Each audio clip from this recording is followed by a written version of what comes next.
Hey guys, it's Cheryl from Woodshop Diaries, and in this video we're going to be building a coffee table with a few fun surprises. I'm going to be honest, I haven't been this excited about a project in a long time, so if it's okay with you guys, we're just going to dive right in and get building. This video was sponsored by my friends at Cricut. Later in the video, I'll show you how I use the new Cricut Joy Extra to add some unexpected features to this otherwise basic coffee table. But for now, let's start from the beginning. Like many of my projects, I started out by cutting down my plywood. I built this coffee table using birch plywood for pretty much everything except the legs and a couple of trim pieces. I don't want to bog down this video with a ton of dimensions and details since there are kind of a lot of pieces to this project, so I've included these in the building plans linked in the description. I trimmed down 3 strips to use for the top apron of the table. One of these strips will be for the back, one will be for the front, and one will be used for the sides.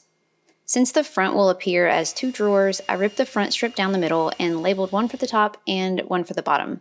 The top won't actually be a drawer, but it will be a fake drawer front. All the dimensions and cut diagrams are in the plans linked below.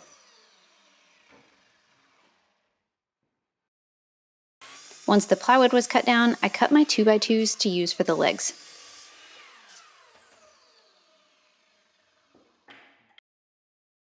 Before assembling, I applied edge banding to the tops of only the front and back pieces, as the rest of the edges will be hidden in the final project. Then I drilled pocket holes to assemble.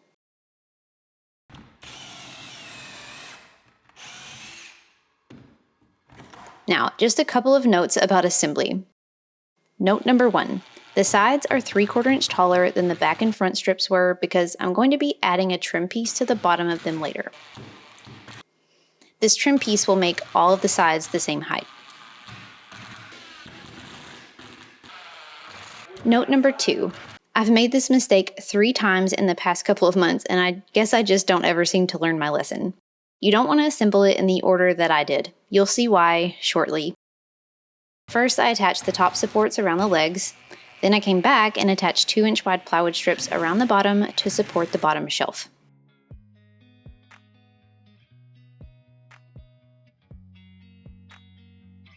The bottom shelf corners will need to be notched out to fit around the legs, so to get these as accurate as possible, I just set the base on the panel, made sure the overhang was even on all sides, then marked where to cut.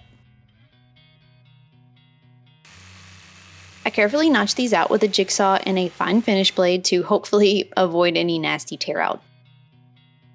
Then I tried to test fit it into the table. I had to remove a few pieces to get it to fit. In hindsight, I should have installed the bottom support and shelf first, then come back after and added the top pieces. Once I made sure it fit, I edge banded the long sides, sanded, and placed it back onto the bottom supports. Then I reinstalled the pieces that I had to remove.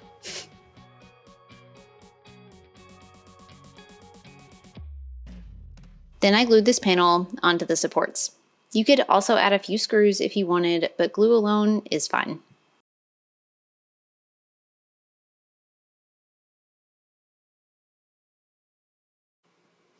And at this point, it's time to work on the top.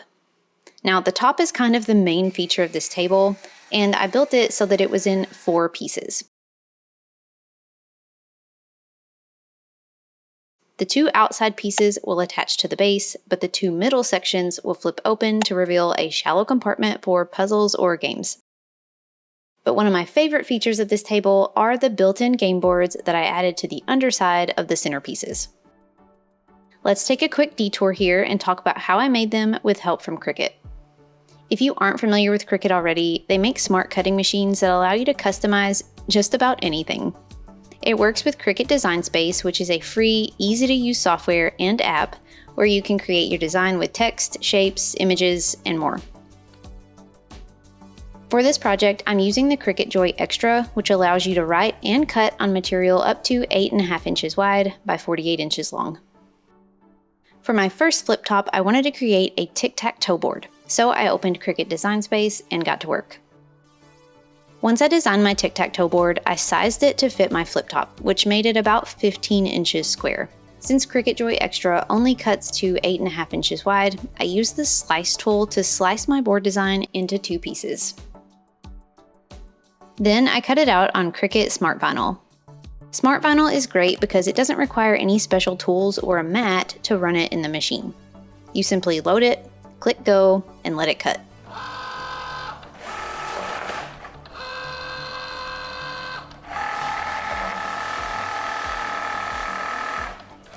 Once the vinyl was cut, I weeded out the parts that I didn't want and applied the transfer tape on top. Transfer tape allows you to transfer the vinyl to something, like my table in this case, without losing its shape. I removed the vinyl backing and stuck this onto the wood, and since it was in 2 pieces, I applied one, then applied the other, being careful to line up everything and keep it straight.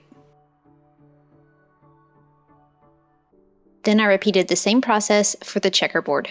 If you wanted to completely replicate this exact project, I've made both of these designs available publicly and I've linked them in the video description so you can open them up and cut them out yourself without having to design anything from scratch. Once the vinyl was applied, I carefully stained the coffee table around it. Then I removed the inside pieces that I wanted to stain a contrasting color.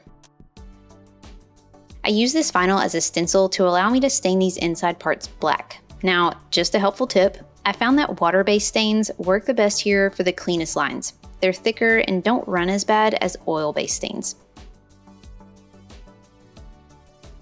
After staining the boards with black, I removed the rest of the vinyl to reveal the final game boards. These turned out so well and are such a fun addition to the table. But they still need one more thing, the game pieces. The checkers were easy.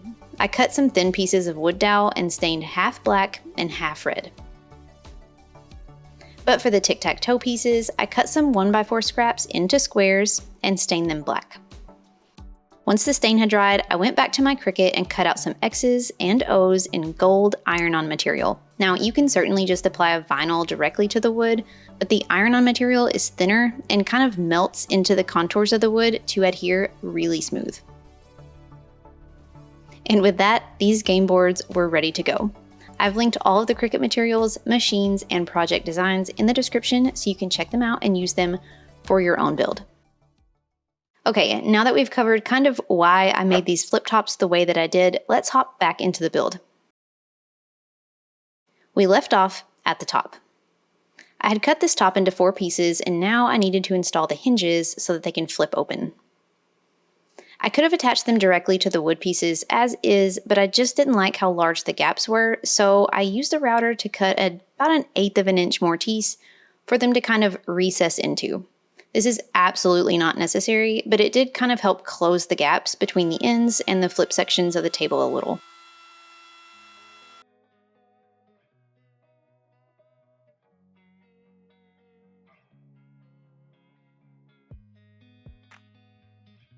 Before installing the hinges, I applied iron-on edge banding to the edges of the tabletop pieces.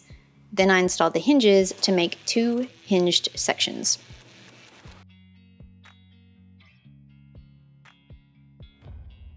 I made sure that when closed, the boards were flush to each other across the top. Now, I know some people will complain that the hinge won't be flush to the top of the table and it sticks up slightly, but it is what it is.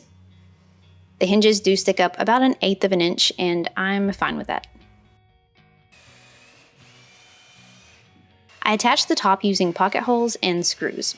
So I drilled pocket holes on the top sections, making sure to place them where they would only be on the stationary sections of the top, not the hinged sections. Then I flipped it over and secured with pocket hole screws.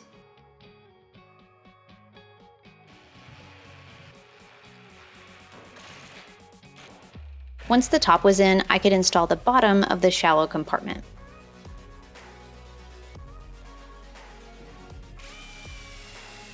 I secured this panel into the top of the coffee table with pocket holes and screws, making sure it was flush along the bottom edge of the fake drawer front and square at the back and sides.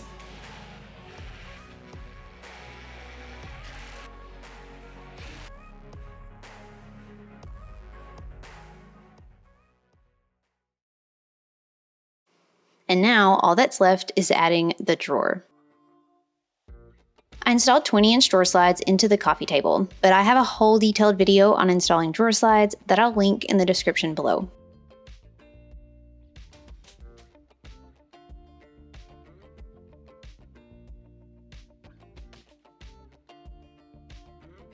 Then I built a shallow drawer box from my remaining plywood. Now, normally I cut dados to install the drawer bottom, but since this drawer was already so shallow, I didn't want to take up any more room inside of it with a dado. So after the box was assembled, I just glued and nailed the 1/4-inch plywood bottom onto it.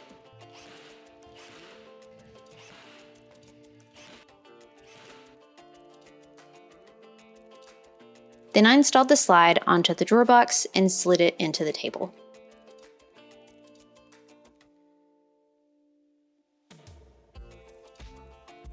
I already had my drawer front cut from the beginning of the video when I ripped my front piece down the middle, so I just edge banded it, then screwed it on, leaving an 1/8 of an inch gap on all sides. And the very last piece was the trim detail that I mentioned at the beginning of the video. These trim pieces are completely for decoration and just added a little extra dimension and detail. I cut and glued 1x2s to run along the bottom of the drawer front and along the bottom of the back section. I didn't add these to the sides, but you certainly could.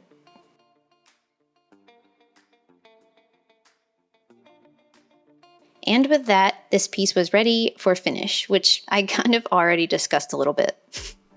I stained this piece in Minwax aged beryl, then sealed it with Minwax polyacrylic, added a couple of drawer pulls, and now this build is ready to enjoy.